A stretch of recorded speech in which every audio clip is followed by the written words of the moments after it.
Hello, I'm back again with another study. And not gonna lie, I didn't want to do this one.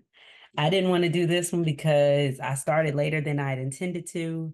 I didn't want to do this one because I know that a lot of people going to disagree, but I'm just going to ask you to bear with me. I'm kind of going against all the rules of what I started studying about, posting things on YouTube. And so I'm hoping that this will still be helpful to somebody and will, do what it's supposed to do. Okay. Today, I'm going to talk about covering. And when I say covering, really do mean that in every way that you're thinking about it. What I'm hoping that you receive from it is based off of what we've already talked about so far on this channel is how covering is actually a good thing. That was part of how God got me to do this because I was like, okay. And it's just some things I think as God's daughters, we don't want to hear it because for multiple reasons, right? A lot of it has to do with our comfort of what we're wearing.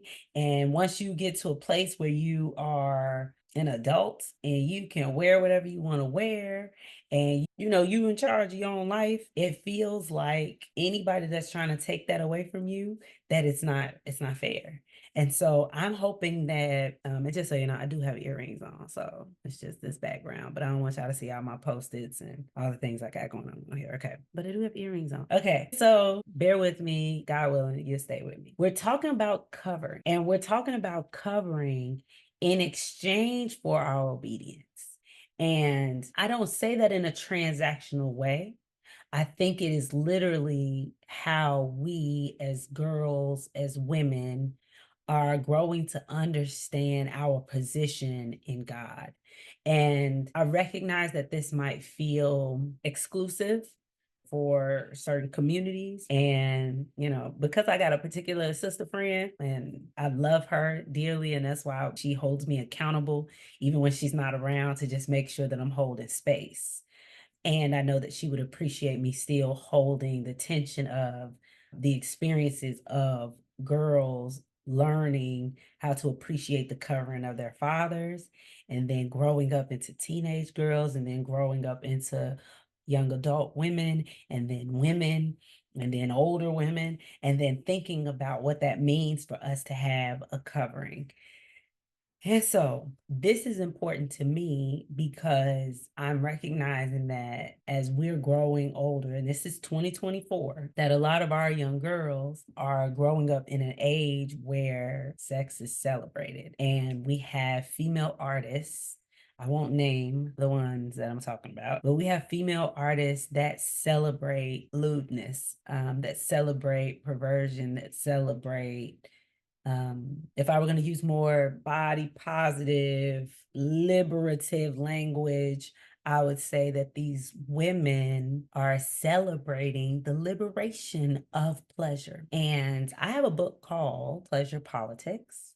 And so I recognize that that is actually a thing. And so with that, I want to invite us into a conversation that doesn't necessarily denounce that. It doesn't say that we're not allowed to have pleasure, to experience pleasure. We're not allowed to live within our bodies and experience the sensuality of our bodies, right? We have senses, ears, eyes, right? Sight, hearing, taste, smell, touch, right? We do have senses. Therefore, we are automatically sensual beings. And so it's not meant to separate or remove the understanding that we are sensual. And it's meant to prepare us for the boundaries that have already been designed to be in place so that that sensuality, the sensuality, the sensuality, the sensuality, the sensuality, the sensuality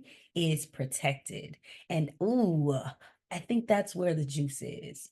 And so when we think about even God being, if not sensual, the creator of senses, the creator of sensuality. Why?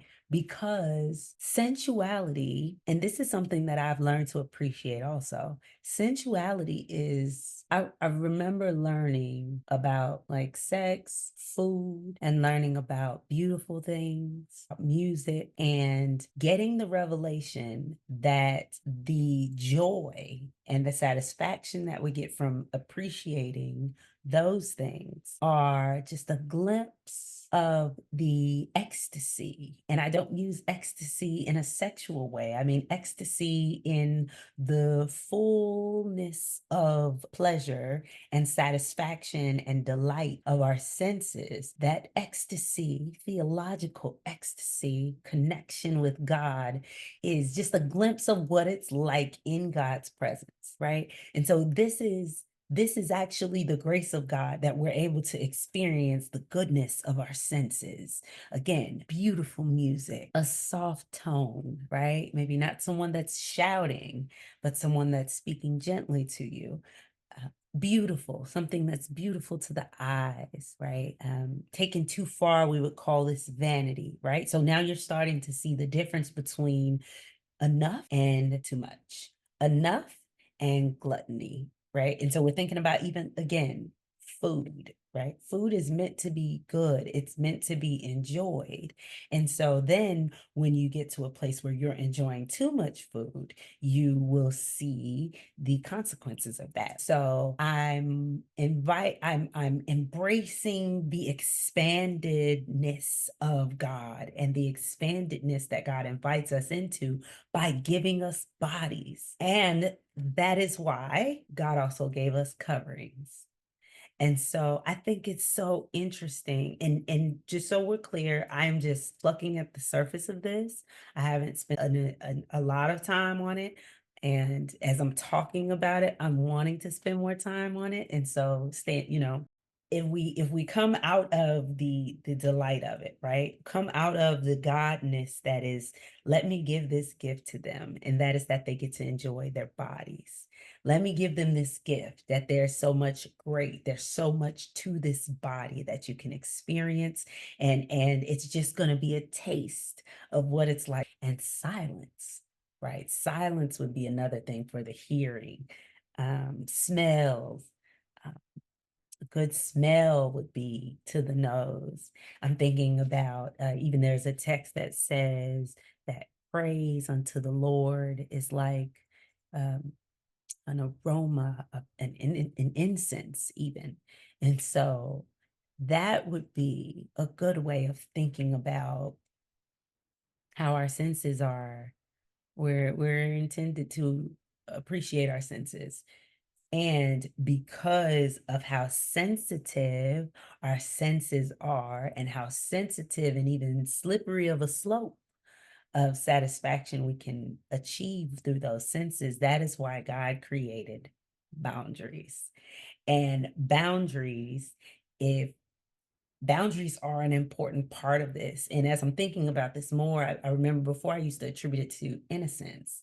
And I think they dance in the same pool, right? Sensuality and innocence.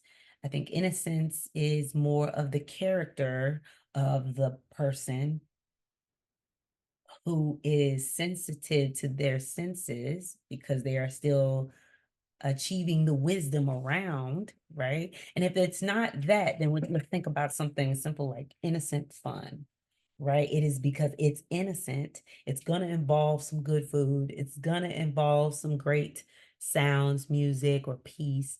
It's going to involve something beautiful to see, but it's innocent, which means it doesn't teeter over into overdoing it. It doesn't teeter over into perversion. It doesn't teeter over into gluttony. It doesn't teeter over into too much. And so I hope that that's a glimpse into kind of the lighter side of this conversation, because then once we creep over into, I think, what we've received as a society within our religious institutions, within our, yeah, within religiosity, is in a heavy-handedness on rejecting the sensual. And we first receive that from the men in the text. right? The men with the pen. The men with the pen are the ones who are vehemently against, right? I think Paul even writes somewhere that, right, the flesh is in opposition of the spirit. Okay, Paul, maybe.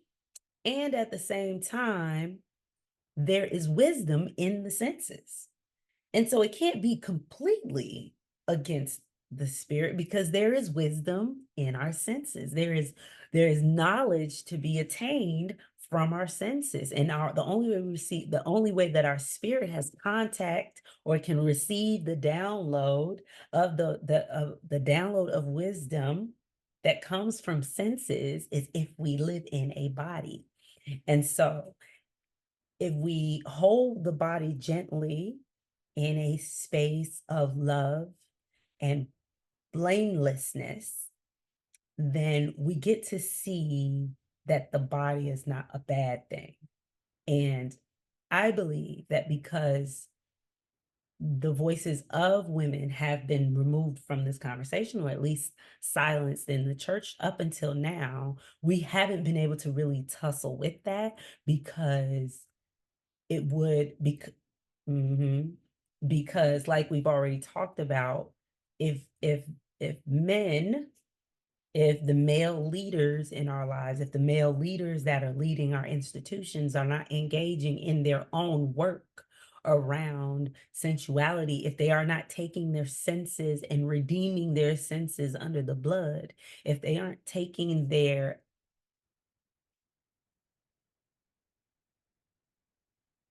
if they're not taking their bodies to the cross and addressing whatever they did prior to accepting the call, then it's going to bleed through the way that they read the text. And so, what I'm hoping during this conversation, or at least, in the ways in which I will engage it, I'm hoping that we will be able to engage something that's not so heavy handed, but is more life giving and gracious and merciful. And so, with that, I'm going to propose, based off of again, tiptoeing around this topic that I already done, I'm going to propose that there is grace in being a daughter.